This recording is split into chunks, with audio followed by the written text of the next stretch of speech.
بسم الله الرحمن الرحيم. الحمد لله رب العالمين، الرحمن الرحيم، مالك يوم الدين. إياك نعبد وإياك نستعين. اهدنا الصراط المستقيم، صراط الذين أنعمت عليهم غير المغضوب عليهم ولا الضالين.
Assalamualaikum warahmatullahi wabarakatuh.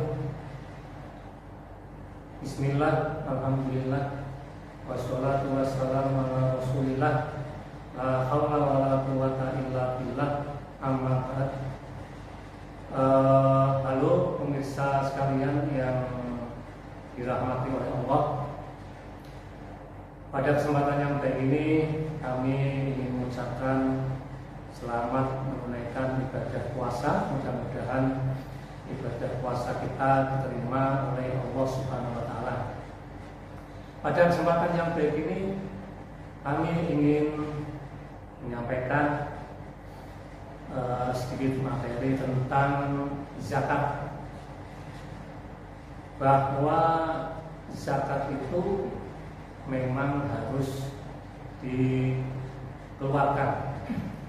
Ini kaitannya dengan perintah zakat itu di dalam Al-Quran sudah jelas, yaitu di dalam surat Al-Baqarah ayat 43. Wa aqimus sholata wa atuz zakata warka'u ma'al raki'in, yang artinya dirikanlah sholat dan tunaikanlah zakat. Nah, ini berarti perintahnya jelas ya. Di samping kita diperintahkan untuk sholat, juga diperintahkan Allah untuk membayar zakat. Dan juga ini diperjelas oleh hadis, sebagaimana hadis Nabi, buniyal Islam ala khamsin, syahadati alla ilaha illallah wa anna muhammadar rasulullah, wa iqamis shalah wa ita'iz zakat wa hajjil baiti wa shaumi ramadan. Ini muttafaqun alaih. Nah, ini menandakan bahwa zakat itu hukumnya wajib.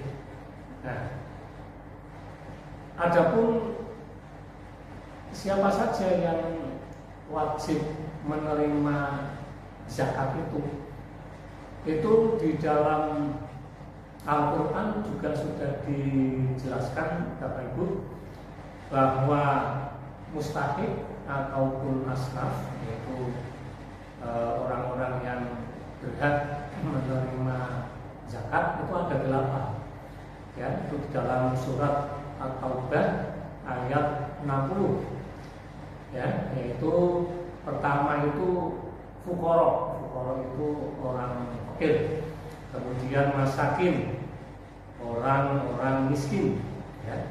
Kemudian yang ketiga amil ya, amil zakat. Kemudian yang keempat itu rikob ya, rikob itu budak ya, budak, tapi sekarang kan sudah tidak ada budak ya. Kemudian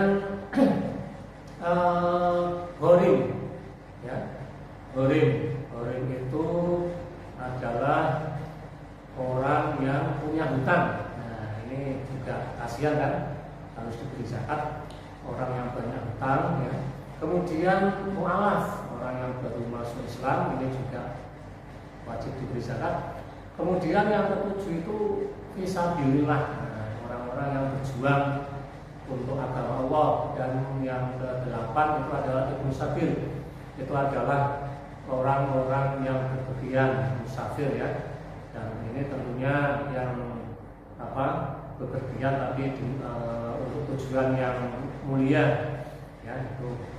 Nah sekarang ya, setelah kita tahu bahwa ada golongan-golongan yang wajib menerima zakat sebagaimana tadi sudah saya sampaikan, jadi zakat itu dikategorikan ada 2 Bapak Ibu. Yang pertama itu zakat fitrah. Ini ya, jadi yang wajib kita zakat itu ada 2 ya, yaitu zakat fitrah, yaitu zakat badan, zakat jiwa itu dizakati Bapak Ibu. Terus yang kedua itu zakat mal, zakat harta benda. Nah sekarang zakat fitrah. Nah zakat fitrah itu ketentuannya bagaimana? Nah ya, terus waktunya kapan ya. Nah ini zakat fitrah itu, ini sebagaimana sudah dijelaskan oleh para ulama kita bahwa yang dikeluarkan itu adalah makanan pokok. Jadi misalnya kalau di daerah kita beras ya, berarti nanti zakat fitrahnya pakai beras. Kemudian mungkin di daerah Indonesia misalnya bagian Sulawesi misalnya gandum, ada lagi sagu, berarti nanti zakat fitrahnya pakai itu ya. Nah besarannya berapa? Ini beberapa madhab ya yang kita tahu. Kalau Imam Hanafi ya, ini madhab yang tertua ini menetapkan untuk zakat fitrah itu 5,3 kg. Sedangkan kalau Imam Malik ya, atau Maliki, Imam Syafi'i dan Hambali itu hanya 2,75 kg beras. Nah ini ya. Jadi makanya kita untuk biar aman ya digunakanlah 2,8. Ini kadang ada sebagian teman kita itu ya dilebihkan ya, 3 kilo lah, jadi biar aman ya, sok ngerti ono beras yang tercecer ya. Nah ada pun pengeluarannya dikeluarkan kapan? Ini sudah ada turunannya Bapak Ibu. Untuk zakat fitrah itu ya, misalnya Bapak Ibu mau mengeluarkan ya, tentu ini di bulan suci Ramadan ya. Nah mau dikeluarkan misalnya di awal Ramadan ya, itu boleh ya, untuk jaga-jaga nih, siapa tahu Bapak Ibu lupa awal Ramadan misalnya puasa pertama untuk anak pakai zakat, itu boleh. Itu boleh ya, itu mubah. Sedangkan wajibnya dan sunahnya kapan? kesunahannya.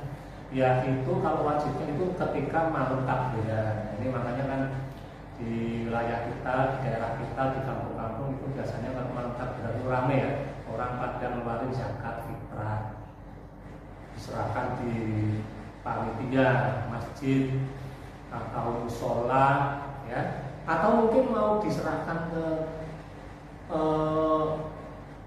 orang yang benar-benar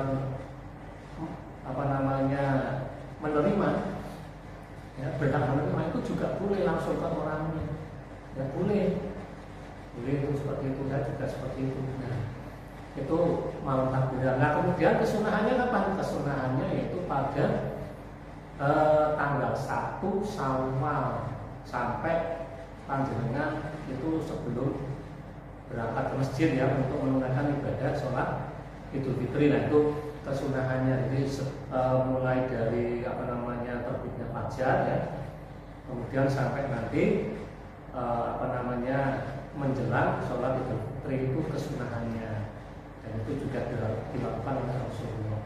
Adapun misalnya kok panjenengan ngasih atau mengeluarkan zakatnya itu kok setelah sholat Id ya sampai sore, misalnya sampai terbenamnya matahari ya, terbenamnya matahari tanggal 1 Syawal, maka itu dihukumi makruh itu. Ini kalau bisa ya jangan, karena makruh itu ya sebaiknya ditinggal.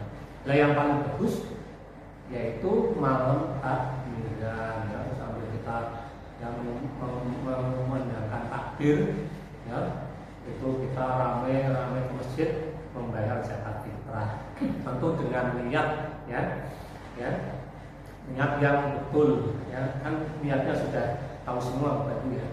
Nah itu kaitannya dengan zakat fitrah Bapak Ibu. Kemudian yang kedua zakat mal Bapak Ibu. Jadi selain kita zakat mengeluarkan zakat fitrah, juga Allah itu memerintahkan kita untuk mengeluarkan zakat untuk harta-harta yang kita miliki. Jadi tidak semua harta itu dizakati Bapak Ibu. Ini sudah ditetapkan ya, bahwa harta benda yang wajib dizakati itu diantaranya adalah emas Bapak Ibu, emas, terus perak, terus binatang ternak. Nah ini binatang ternak. Kemudian rikas itu tambang ya Bapak Ibu ya, seperti batu bara, minyak bumi ya, termasuk emas, perak itu. Nah kemudian tijaroh Bapak Ibu, tijaroh itu perdagangan. Nah ini juga kaitannya dengan zakat mal. Ini ada ketentuannya Bapak Ibu, ketentuannya.